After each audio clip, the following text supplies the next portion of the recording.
Thank you so much. I appreciate the opportunity to be here, folks. I'm not from Chile, as you can tell, because my Spanish is not that great. But so the insurance-corrected part of what this slide suggests is interesting. Insurance-corrected is really kind of a bold statement. Aha, something to push the slides forward. But in the end, one of the reasons we created Slice, and I'll tell a little story today about Slice and the creation of Slice and kind of why and what.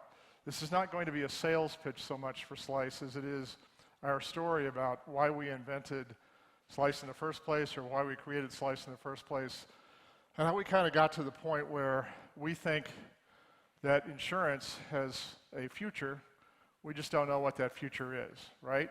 So in the end, we thought, hey, this is something that we think from a customer journey perspective, from the perspective of the folks that are in the insurance business, insurance companies and so forth, that there are going to be things changing over the next little while, and they're going to change pretty dramatically, right?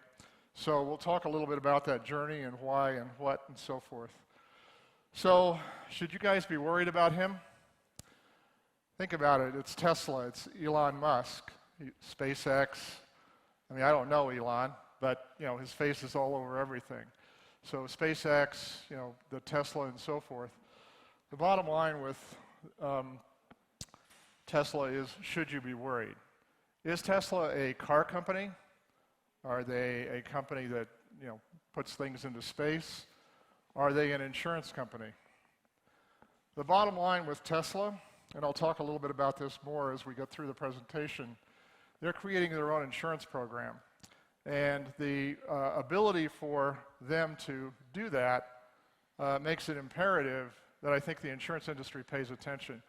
Obviously, they're using insurance companies today, brokers and so forth, to kind of get this program off the ground. But if you think it's about anything other than the data, you'd be absolutely incorrect. The bottom line is it is about the data, and there's no reason in the world, just like Lyft and Uber and a bunch of other folks, including Airbnb, have created their own insurance programs, their own captives. So in the end, are they an insurance company at some point? Possibly. Could they do what Elon thinks that they could do, and that is decrease the cost of insurance, or specifically to make the insurance for the right risk at the right time? If somebody touches the wheel on a Tesla at some point when it becomes a self-driving automobile, will that in fact be a different risk than if they're not driving at all? Of course. But in fact, the data coming from the car, when somebody does touch the wheel, or that car is sent off to a fleet to be rented again to somebody else because it is now a self-driving vehicle, the risk changes. Bottom line is, Tesla has the data. So the other thing I wanted to point out again is Lyft suggested during their IPO, probably their biggest risk is in the insurance business. The idea behind them being able to not get the kind of insurance that they need, again, it's about the data.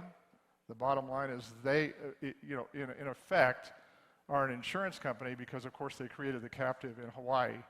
But their biggest risk is insurance.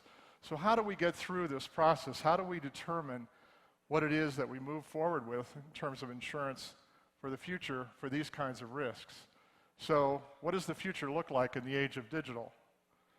Well, take a look at that slide. Do you think it looks like that?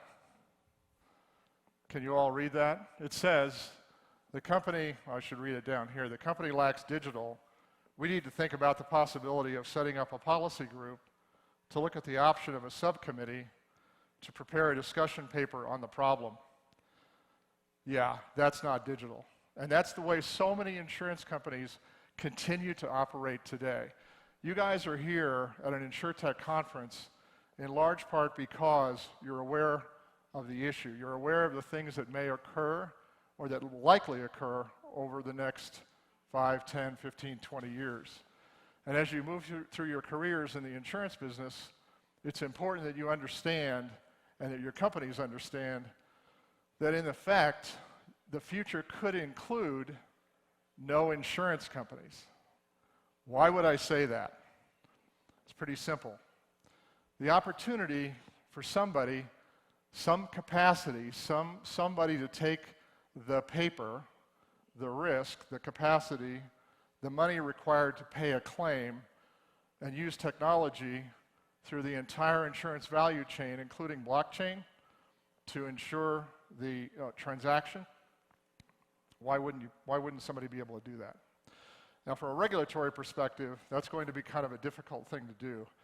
So I'm not here to try to scare anybody. I'm not here to try to say, hey, this is the way it's going to be. I just know that the technology is moving very quickly, and the bottom line is, in the end, you need to be prepared for what the future may hold. That's called flexibility and the ability to, your systems, frankly, the thought process that you all go through as underwriters, as actuaries, as insurance professionals, as business people, is kind of critical, and it's not antithetical to what you're doing today. It's just maybe a little different. So Slice, the future, we think, probably is embedded insurance. At least it's one of the futures. It's one of the scenarios or one of the possibilities. Now, we've got here a number of companies that you might recognize, such as Rappi, Lime, Bird, Uber, Lyft, and so forth. But if you think about the example of mobility, usage-based rideshare delivery solutions, usage-based micro-mobility solutions, usage-based fleet coverage, there's no reason that over time the insurance risk is going to change, potentially from the consumer as we get into this whole self-driving thing. Now, that's not going to happen potentially in Colombia and even in the States anytime soon. I mean, it's going to happen, and there are already, of course, many places where there's experimentation going on with a variety of these fleets. But it's not going to happen anytime over the next, I think, 5 to 10 years. However, when it comes, it's going to come very quickly, and the risks are going to shift very quickly. So the point is this ecosystem, includes, we think, the ability to embed insurance and the ability to be able to insure a person from a mobility perspective from the moment they get up in the morning to the moment they go to bed at night with the car sitting in the driveway. But they may have used 3 or 4 different kinds of transport during that day. And as an ecosystem, just having it embedded in the variety of platforms here is really critical, we think, for the future state of insurance. This slide's kind of an eye chart, I apologize. But what we're trying to say here is that if you're connected to the experiences, for example, and insurance from a platform, browser, smartphone, the bottom line is these ecosystem examples, platforms, wearables, it's all about the signals. It's about the ability to get from whatever you're doing, whatever you have on, whatever the activity you're engaged in, the ability to ensure the right risk, we think, at the right time, with the right insurance, at the right price. I'll say it again. The ability to be able to insure at the right time, the right risk, with the right insurance, and at the right price. You have to have flexibility in your systems to be able to do that, but you have to have flexibility in your company to be able to do that, to actually be able to understand and ensure that you put that together in a way that we think will make a difference for the future. So why Slice Insurance Cloud Services? Let me stand over here. We need sound. Today, things are changing. More and more, consumers are buying insurance on their phone, turning it on and off, dialing it up or down, all on the fly. They can even make claims digitally. On-demand, all-digital insurance is the future, whether you're ready for it or not. But how can you give consumers that thing they want with fast execution and minimal execution risk? Introducing Slice Insurance Cloud Services, a subscription-based platform for insurance. It's a way for you to create on-demand insurance products for your customers. Slice has solved the tricky problems of on-demand tech so you don't have to. We can put together the pieces you need and leave out the ones you don't, so you get a customized cloud-based solution that suits you perfectly. Powering it all is our proprietary machine learning technology that lets us underwrite in real time so you can present the most profitable pricing possible. And when the claims come in, that same machine learning can efficiently control for fraudulent submissions. Marketing is easy when you have access to mobile data. You'll be able to reach your customers with just-in-time offers. All through the process, you'll retain full control of your product, your data, and your brand. You'll be able to price at a premium while reducing expenses. Slice Insurance Cloud Services lets you go from zero to the future faster than you ever thought possible. Contact us to learn more.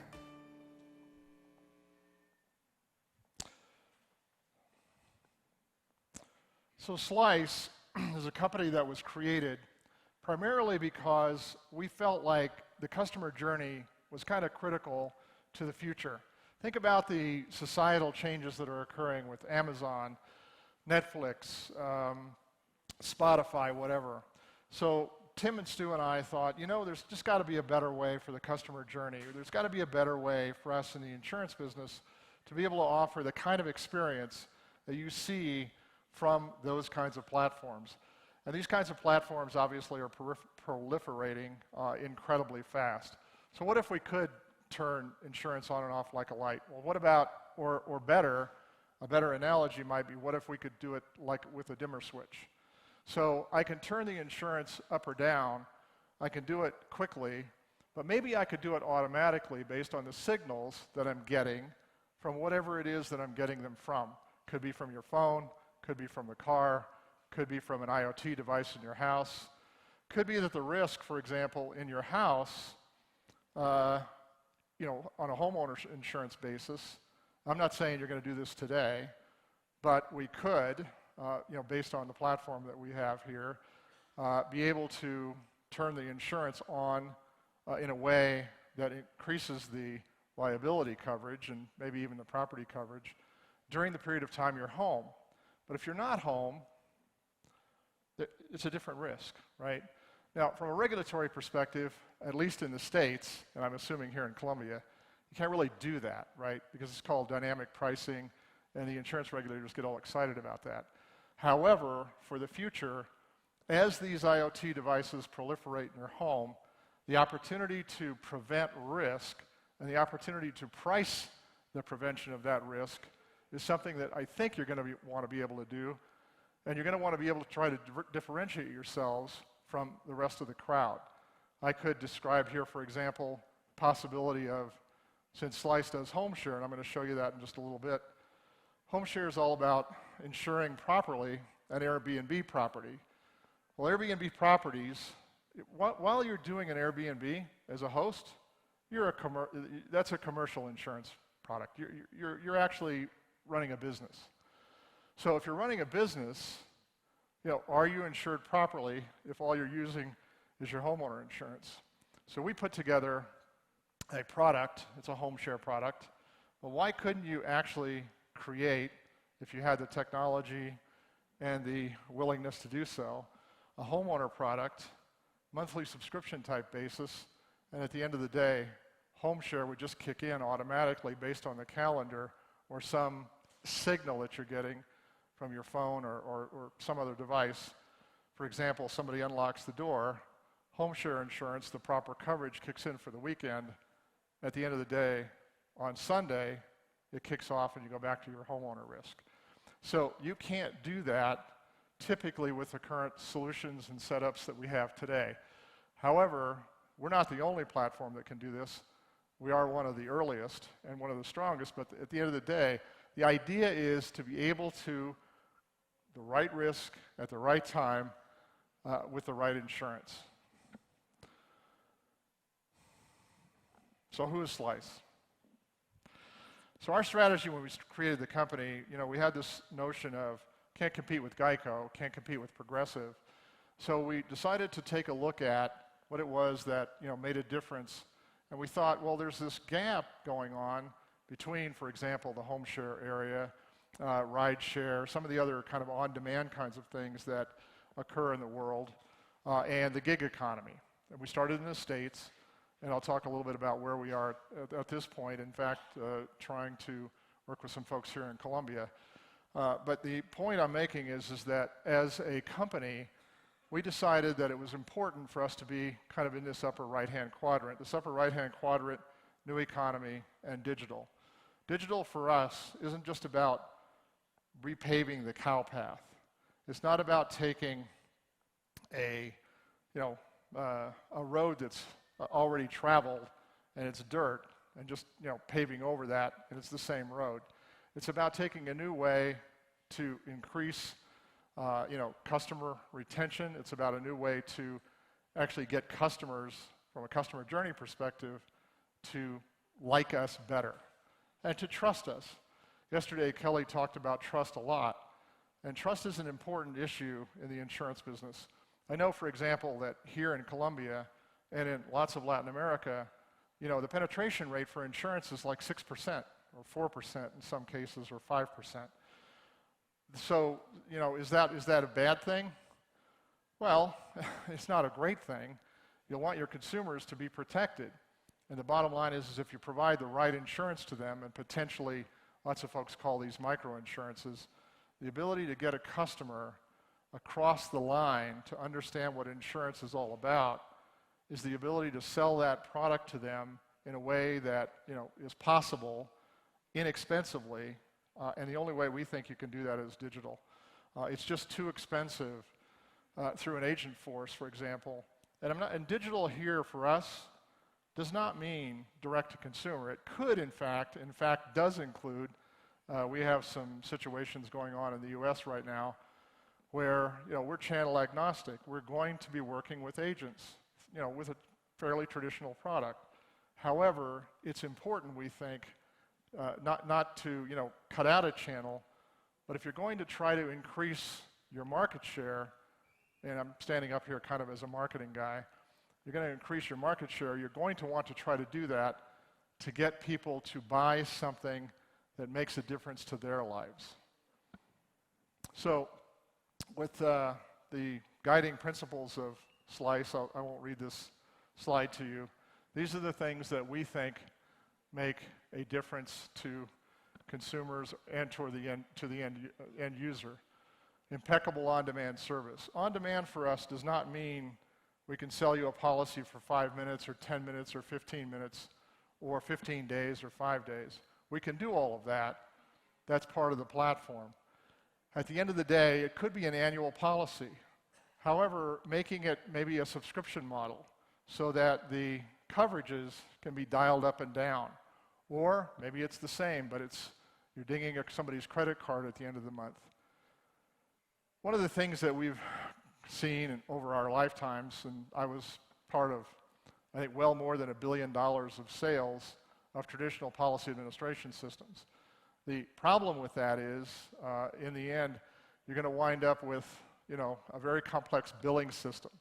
In the era of payment processing and these new fintech organizations, it makes sense to do billing. Yeah, we don't think so, but that's just us. So about Slice. Slice was created in October of 2015, or founded. First policy, home share policy, was sold in October of 2016. You can read this as well as I can. We're now in a number of countries and in various parts of the world, and now beginning to make a foray into Latin America. So from a global footprint perspective, Slice is now in Southeast Asia. We're in Europe. We're doing a number of things in Europe. We're in Canada and the US. And now, like I said, moving into Latin America. Pretty much the only place we haven't attacked at this point is China, India, and Africa and the Middle East. That may be next year, but for now, just moving into South America and Latin America is going to be enough, I think. So we have significant traction as a company. The reason I put this up here is not to brag about the company, seriously. I put it up here to show you kind of some of the applications or the apps that are on the iPhone in the App Store and in the Apple Play Store. Android Play Store, Google Play Store. We have an invented disruption insurance product that we're putting out in Southeast Asia with Sampo. We have a cyber product. We're going to show you a little video of that in just a few minutes. On-demand insurance for, with Duo. Duo is an interesting example of a company. In many cases, companies will set up, something, innovation arm or innovation team within their organization. That is what I like to call euphemistically the mothership.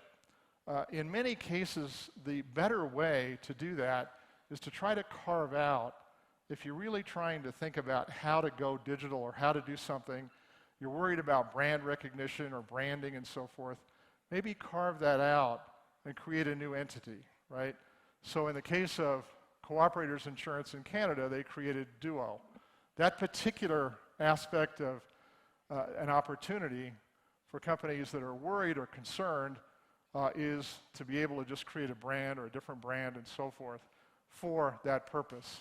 We work with Progressive, again in the home share area, and then Legal in General in the UK. We've got a home share product with those folks as well. So what is this?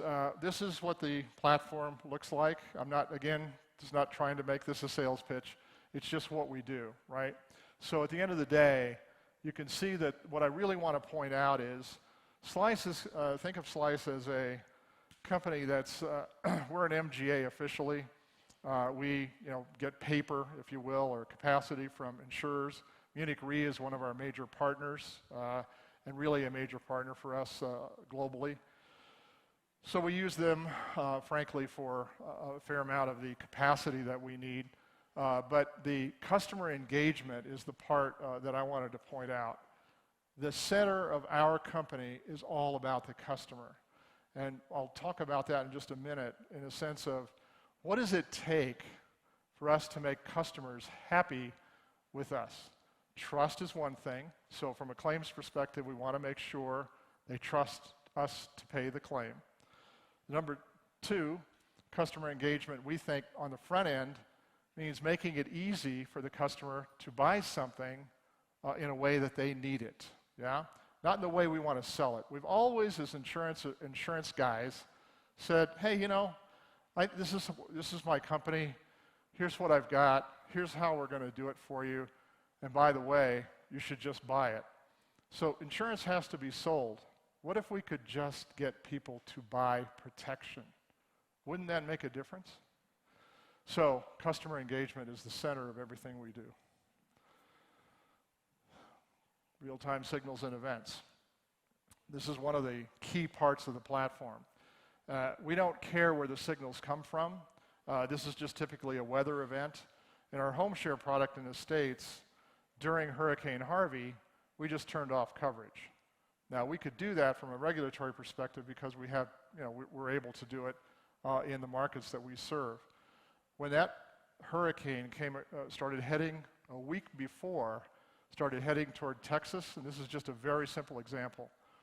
We said to all of the people that were thinking about renting or that were actually renting at the point where they had already bought a policy, hey, there's a hurricane headed your way. You probably don't want to have anybody staying in your home. And then for any new customers, we just shut off the buying insurance for that period of time. That signal came in from the National Weather Service and other services that we use. Now, we could have made this a parametric kind of situation so that if somebody actually lost, because of the flooding or because of, not flooding necessarily, but let's say the wind and so forth, and we knew that that had occurred, we could have just paid the claim without having a claim made. That's another thing that, people are getting into in terms of parametric, and I know you guys understand that. One of the other parts of the platform is scoring. And I'll show you what that means from a cyber perspective. We work with AXA XL in the States and are working with another organization now in Europe on a cyber risk policy for SMEs, for small businesses. So the risk scoring, item score, activity score, and party score all kind of combine and come together through an algorithmic-based solution to effectively determine what your score is. And we have a monthly subscription on this product so that your premium might go down based on the activity you're engaged in or based on your risk score, or the actual premium may go up at the end of the month. It's a monthly subscription policy, and again, we'll show you that in just a second.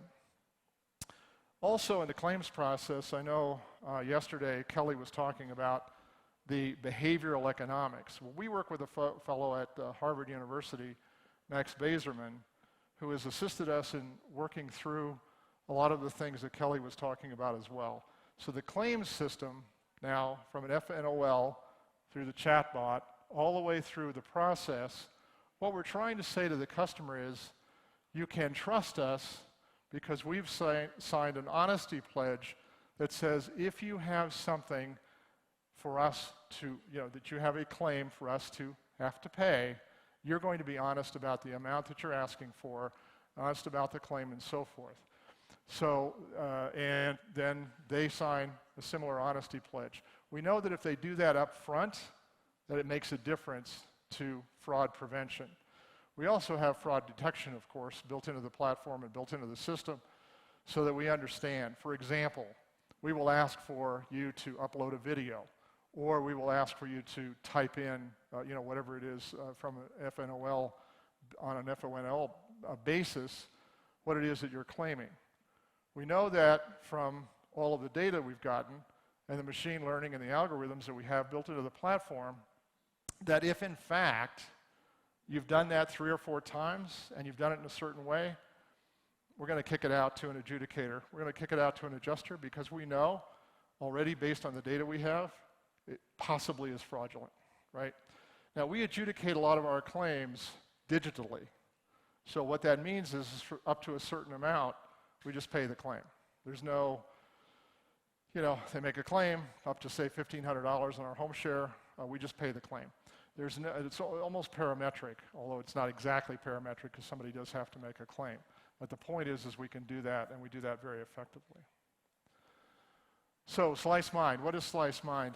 Slice Mind is sort of the next iteration, if you will, of the company working through some of the pieces that we have, for example, in the claims area or in an analytics area, and the ingestion of data with customers to be able to work not necessarily just through and do products with Slice, but in fact use this technology and our capability to understand the data they have and potentially affect the recommendations for things that they could do with their own claim system, for example, or with potentially their underwriting results. So this is sort of the next iteration in the Slice journey. So what is Slice in terms of this prediction, action, learning, and so forth? So AI and machine learning don't work in a vacuum. So all of these things are a part of the Slice solution. We think that in the end, all of these things make a huge difference to the customer journey, to the claims process, and to the insurance company itself. If you can make a better insurance product that more fits the needs of the consumer, why wouldn't you do that?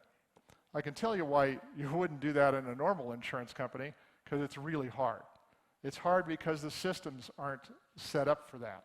It's hard because it takes sometimes a year to get it done. It's hard because you have to make the product perfect.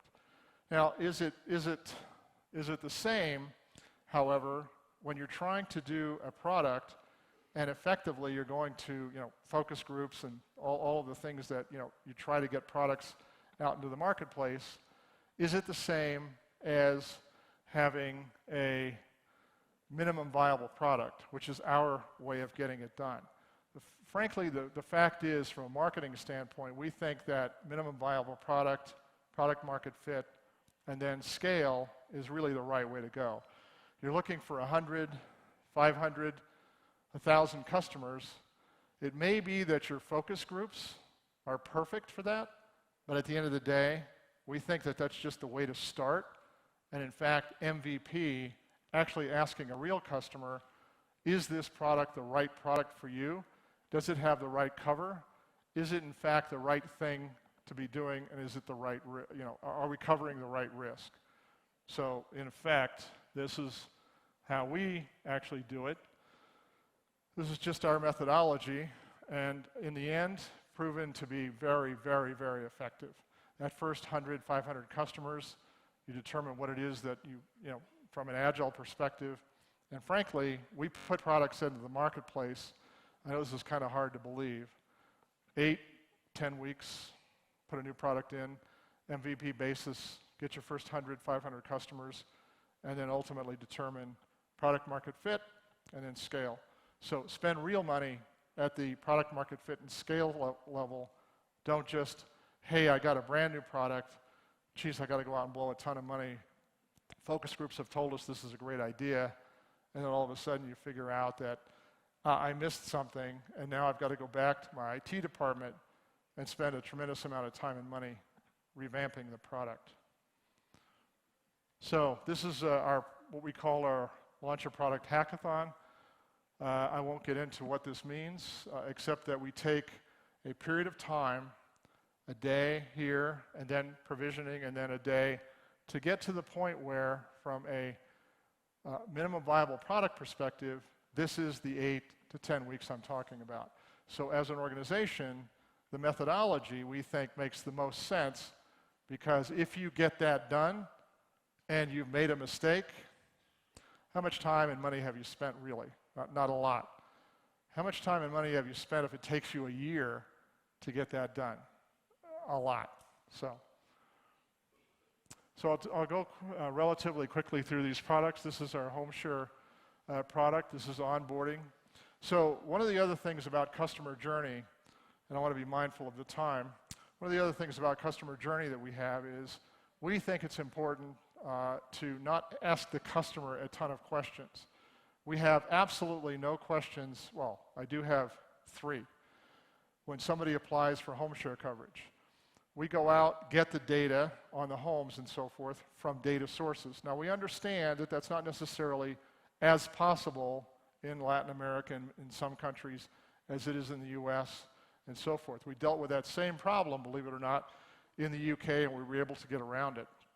My point is that the data is available in the market. You can go get the data. Why ask a customer 50 questions on a homeowner policy when in fact all I really need is the name, address, and their email address? And that's exactly what we ask for. That's it. We go get the data.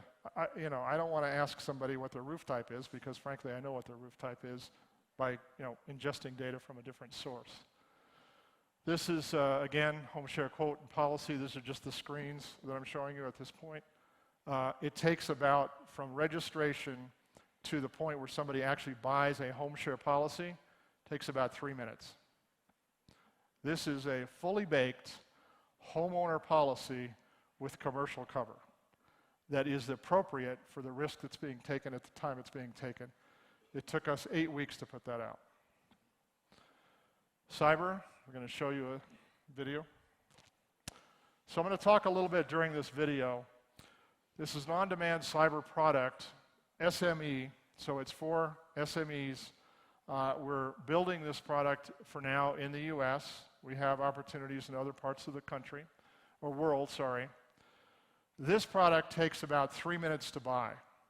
Slice, when it went after its cyber coverage, it took us 42 days. And we answered over 100 questions. I'm telling you, Slice is a small business, under $20 million, can buy this policy in 3 minutes. There's a score that's set up based on the things that we get from you as a small business, and the risk that we score is based on the signals we get back from your website and a variety of other signals that we take in. This is the claims process. As I described it, it's basically our claims process.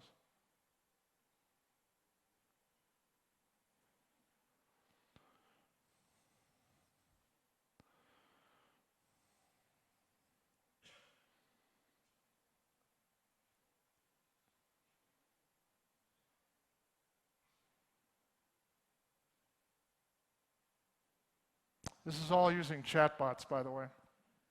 Now, somebody can call us, or they can, do a live chat, but this is all covered under our chatbot technology.